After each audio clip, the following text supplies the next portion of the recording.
Dans le documentaire Life in Pink, le rappeur Machine Gun Kelly se confie sur la rançon de la gloire et évoque une nuit en particulier, lorsque, dans un moment de désespoir en 2020, il a pensé à mettre fin à ses jours, alors qu'il était au téléphone avec sa fiancée. Contrairement à ce que pourrait suggérer le titre du documentaire qui lui est consacré sur Disney+, Life in Pink, la vie en rose de Machine Gun Kelly, l'artiste Machine Gun Kelly ne voit pas toujours la vie en rose. Le rappeur, qui partage la vie de l'actrice Megan Fox et ex-compagne de Brian Austin Green, la star de Beverly Hills, se met à nu dans ce portrait intime, où il adresse une partie de un film documentaire précédé d'un message d'avertissement qui reflète la vie tourmentée du jeune artiste rock à l'ascension fulgurante. Ce programme est destiné à un public adulte. Il contient des représentations de tabagisme, de toxicomanie et des comportements imprudents ainsi que des discussions graphiques sur les idées suicidaires et l'automutilation. Derrière ses airs de poupée Ken maigrichon et ses tenues aux couleurs acidulées, Machine Gun Kelly, qui tire son surnom d'un célèbre criminel américain, cache un quotidien plein de noirceur, qu'il met en lumière dans ce film documentaire. Ce programme, qui plaira à ceux qui aiment entrer dans l'intimité des stars aussi bien qu'aux amateurs de musique, adresse tant la psychologie du jeune homme, que son travail en tant qu'artiste. Tu ne sais rien de l'enfer que je traverse. Machine Gun Kelly confie comment il a noyé son mal-être dans l'alcool et la drogue. Pour arriver au succès de son album, Hotel Diablo, Machine Gun Kelly s'est construit un personnage public dont il s'est senti peu à peu prisonnier, cherchant à tout prix l'approbation derrière une attitude rebelle et provocatrice. Enfant pauvre passant d'une caravane d'un quartier white trash à une villa de plusieurs milliers de dollars, il suit le parcours du rocker maudit. Tatouage sur tout le corps, comportement autodestructeur, consommation de drogue.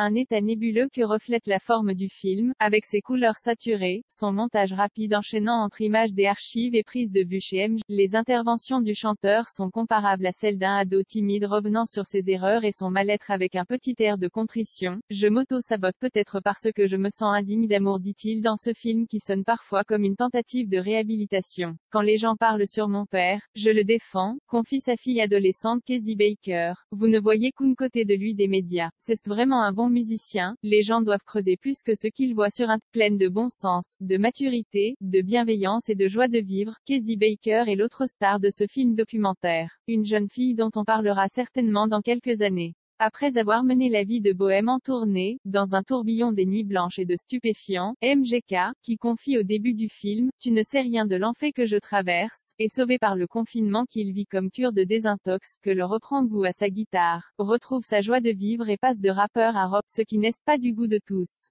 Des articles malveillants à sa brouille avec le chanteur du groupe de metal Slipknot, l'expérience cathartique de la scène ne suffit plus. Dépressif et autodestructeur, Machine Gun Kelly révèle pourquoi il a tenté de mettre fin à ses jours.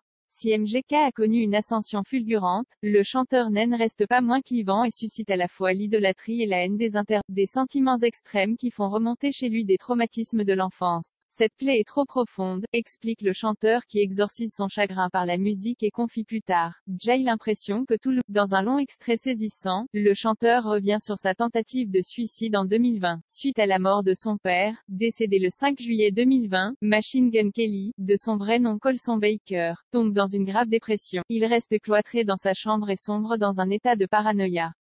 Je ne parvenais pas à tourner la page. Megan, sa compagne, l'actrice Megan Fox, NDLR, était partie tourner un film en Bulgarie et Jai commençait à vraiment sombrer dans la part. Je pensais que quelqu'un allait venir me tuer. Je dormais chaque nuit avec un fusil de chasse près de mon. Dans un moment de détresse, le chanteur de 32 ans a pensé au suicide. Un jour, Jai appelait Megan et je lui ai dit, tu n'es pas là pour moi.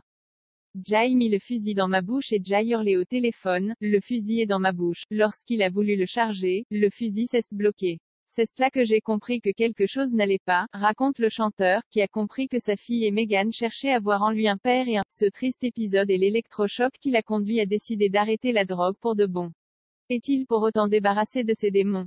La fin douce amère du film montre son hésitation entre son besoin de reconnaissance professionnelle et son aspiration à être aimé. Sans doute la fragilité du jeune homme fait que sa vie est sur un fil, duquel il peut basculer. Peut-être que l'amour de ses proches, et de sa fille qu'il décrit comme son héritage et non pas de la musique qu'il laissera derrière lui, seront le ciment de son conte de fées sombres.